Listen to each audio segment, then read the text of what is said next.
Hindi namin makontak kasi wala kaming cellphone sa bukid. Walang kuryente. Gas lang yung ilaw namin doon sa bukid. Hindi mo alam kung ano rin pinagdadaanan ng nanay mo, Oo, kung hindi rin ano namin sitwasyon alam kung niya ano doon. sitwasyon niya doon. Eh di bata pa lang nagtrabaho ka na. Bata pa lang ako, nagtatrabaho na talaga ako. Kumbaga kung merong kapitbahay namin na magpatrabaho, kumbaga magpatanim ng rubber tree, ng saging, magpalampas doon sa bukid, ginagawa ko yun. At 5, 6 years old? Oo. Ginawa mo na yun? Tapos, pero hindi naman mabigat yung trabaho ko kasi bata pa ako talaga. Hindi pa naman sabi ng kapitbahay ko, sige magtrabaho ka lang kahit kunti lang yung trabaho mo, babayaran din kita. Para lang may mabili ka na pagkain. Ano yung sinasahod mo nun? Lang, 150 pesos lang po, 150 pesos. Tapos pagdating sa school, ako lang yung walang resist eh. Walang resist, tapos kapag mag-resist na, lahat ng mga classmate ko kumakain. Ako lang yung hindi. Tapos magaganda yung mga suot nila, ako lang yung hindi. Pag nanghalian na po, hindi po ako sasama sa kanila kumain kasi sila yun lang yung masarap na may ulam eh. Masarap na ulam. Sa akin, mais lang po eh. Tapos asin yung ulam. Kaya kapag may puno din ako makita, doon ako akyat ako sa puno. Doon ako kakain sa taas. Para hindi nila makita yung kanin ko at saka yung ulam ko. Yun yung buhay ko. Sa totoo lang, sabi ko, ayaw ko na sanang mag-aral eh. Kasi uunahin ko na lang yung sigurong pagtatrabaho ko para makabili ako ng pagkain parati. Pero dumating din ang time na meron kaming kapitbahay na napatrabaho sa amin. Siguro tirik ng araw na yun. Tapos nagtatrabaho ako. Tapos bigla akong na-collapse doon. Pagkagising ko, sabi ko, ay, kailangan ko talagang mag-aral. Kasi, hindi ko gusto na, hanggang tumanda ako dito na lang ako palagi. Sabi ko rin, kailangan ko rin magsikap para maano ko rin si Papa. Maiahon ko rin sa hirap. Ang galing mo kasi tapos ka ng criminology. Opo, nakatapos po ako ng criminology po. Pero hindi ko po talaga na-pursue talaga yung trabaho kasi... Dinala ka na sa ibang nung time landas ng buhay mo. Opo.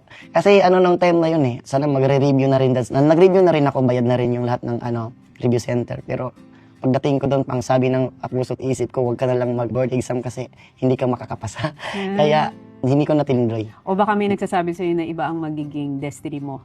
Mag-Philippine tour and mag-world tour ka kasi. Yun ang talagang tatahakin mong landas.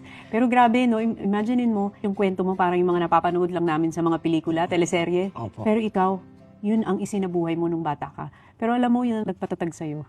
Yun ang naghanda sa'yo sa kung nasaan ka man ngayon. Kaya, pero din po kahit mahirap lang po, hindi ko rin po tinigil ang magdasal palagi.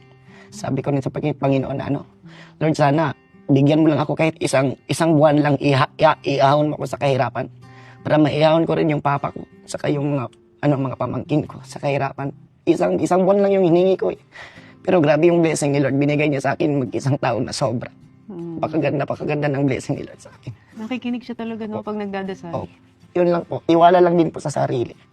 Parate. Pagsusumikap.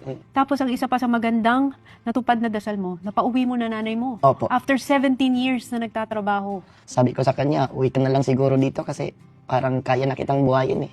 Tama na yung pagsakripisyo mo para sa amin. Ako naman ang bubuhay sa inyo. Yun ang kaya umuwi siya dito, pinadala ko ng pera.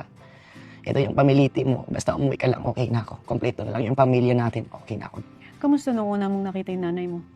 After 17 years. Huli mo siyang nakita 5 years old ka. Oo. Nakita ko yung mama ko, grabe yung iyak ko. Ang saya-saya ko noon. Sabi ko, eto na. Buo na yung pamilya ko eh. Itong ginagawa mo ngayon na performer, nasa stage, talagang maraming tagahanga. Pinangarap mo ba to? Hindi po. Lang po yung pangarap ko. Magtrabaho lang talaga yung pangarap ko. Hindi ko rin in-expect na nangyari to eh. Biglang dumating lang. So, ang pangarap mo lang talaga noon, guminhawa ang buhay nyo. Yun lang. Yung ginagawa mo ngayon, hindi mo to nakita. Hindi ko nakita. So, paano ka napunta sa Kalumad Band? Kasi mahilig lang akong sumayaw eh. Sumayaw lang ng pakendeng-kendeng lang eh. Saan mo nakuha yung pagkiya mo? Lang po, nakita ko lang po kay Blackjack yun eh. Saan mo napanood si Blackjack? Kasi, di ba wala kayong kuryente Wala, nun? kasi doon sa barrio namin, may lang doon, may isang computer lang doon. Paghulog ko ng kasi pa yun eh, piso lang yung ihuhulog. Tapos pumunta ako doon sa YouTube, nakita ko doon nakalagay din si Blackjack, yung kumakanta ng isang modelong charing. Ang di ko masabi. Opo, yun yung Ako'y isang jan. Opo. Yung ba yun? Yun po. Yun Yun ang una mo nakita. Darna! Doon ko una nakita. Tapos sabi ko, ang galing nito. Lalaking tao pero magaling gumigiling. Tapos pagkatapos kong nakita yon, uwi na ako sa bukid na naman. Habang umuwi, habang naglalakad, gumaganon-ganon ako. Oh, Tapos kailangan kong gumigiling. makita yan. Elias, pakita mo yung habang umuuwi ay gumigiling, Oo, patingin. ganito lang, ganito lang. Habang Oo. umuwi sa bukid, Habang- ang di habang ko naglalakad. masabi, Ganon-ganon lang. chug, pa. Ganon. Yun. Ganon lang. Yun lang yung ginagawa ko eh. Ginagaya Ginagaya ko mo? sa blackjack. Oo. Pagbalik sa school, and may audition dun. Oh. Tapos, ako Ano yung... audition? Audition ng sa pagkanta. Sabi ko, palagi lang ako nagsasayaw eh. Gusto ko rin subukan sigurong kumanta. Oh, Yun so yan. nung-audition ka, anong kinanta mo? Yung kinanta ko, ano yun eh, April Boys yun yung kinanta ko. pero hindi Okay, blackjack. kailangan Oo. kong marinig si April Boy audition ni Elias. Di kita ma-reach, di kita makaya, ano pa ba kaya ang gagawin ko? Yun, yung ano.